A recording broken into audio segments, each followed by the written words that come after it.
ఒక్కరోజు సెలవు అమ్మా, ఈ ఒక్కరోజు సెలవు మేము ఆడుకోవాలంటే బ్రతిమలాడి మాకెన్నో చెప్పి యేసయ్య గురించి మందిరానికి తీసుకెళ్ళిద్దన్న మా అమ్మ. అలా మమ్మల్ని తీసుకెళ్ళి మమ్మల్ని భక్తికి అలవాటు చేసి దేవుని భయంలో, దేవుని క్రమంలో, దేవుని క్రమశిక్షణలో పెంచింది. కానీ మా అమ్మకి చదువు రాదన్నా. కానీ చదువుకున్నోళ్ళు కూడా పెంచని విధంగా మా అమ్మ భక్తిలో పెంచిందన్న మమ్మల్ని. ఈరోజు ఇలా ఉన్నామంటే, మంచి మనస్సాక్షి కలిగి ఉన్నామంటే, 10 మంది బీదలకి సేవ చేయగలుగుతున్నామంటే, మాకున్న దానిలో మేము ఇంత చేయగలుగుతున్నాము, ఈ స్థితిలో ఉన్నాము, ఈ స్థానంలో ఉన్నామంటే మా అమ్మ నాన్న చదువు లేకపోయినా దేవుని వాళ్ళు భక్తి చేశారు, దేవుని ప్రేమించారు, మమ్మల్ని కూడా భక్తిలో పెంచారన్న అని చెప్తారు. కాబట్టి ఈరోజు బిడ్డ, నువ్వు చదువు ఉన్నా లేకపోయినా నువ్వు దేవుని భయంలో, దేవుని భక్తిలో నీ పిల్లల్ని పెంచుతున్నావు. వాళ్ళు ఆశీర్వాదకరమైన భవిష్యత్తు పొందబోతున్నారు రేపు. ఈరోజు నువ్వు పడుతున్నావు ఉండి లేక, తిని తినక, వస్త్రహీనతతో, అప్పుల బాధలతో, ఆర్థిక ఇబ్బందులతో, నానా సమస్యలతో నువ్వు నలిగిపోతున్నావు.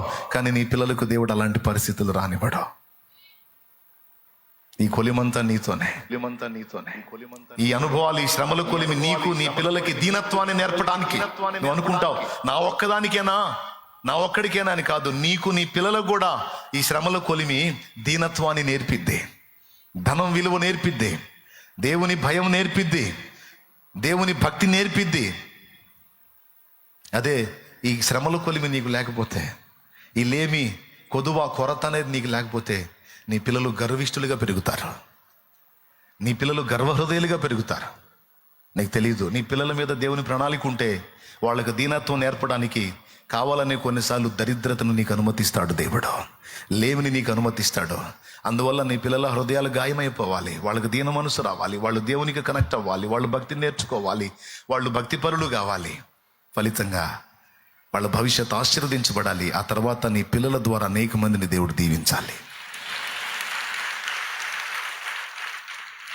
మనకు అనుమతించబడే శ్రమలు మనల్నే కాదు, మన పిల్లల్ని కూడా దీనులు చేస్తాయి.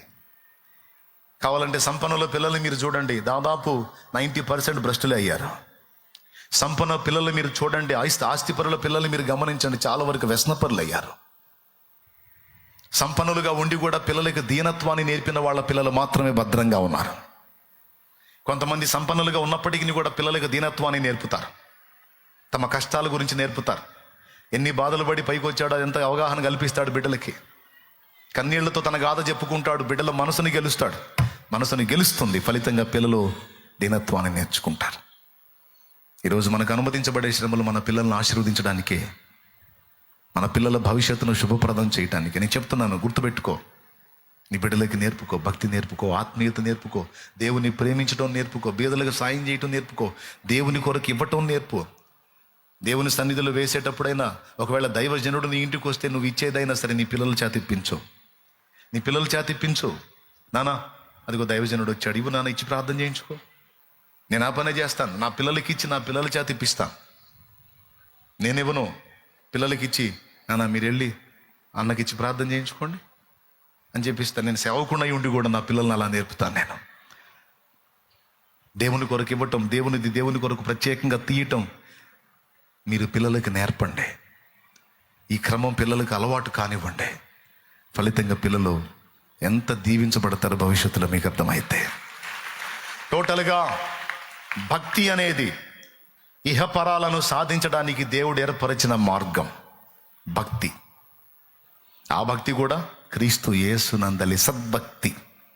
దేవునికి స్తోత్రం. చెప్పండి, భక్తిహీనుల భోగాలు పర్మనెంటా, తాత్కాలికమా?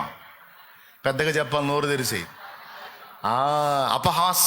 అపహాసకుల యొక్క భోగాలు టెంపరరీయా, పర్మనెంటా? యా. అలాగే నీతిమంతుల శ్రమలు, భక్తిపరుల శ్రమలు టెంపరరీయా, పర్మనెంటా? ఇవి టెంపరరీయే, ఒకరోజు వచ్చింది. పలుగా కిలో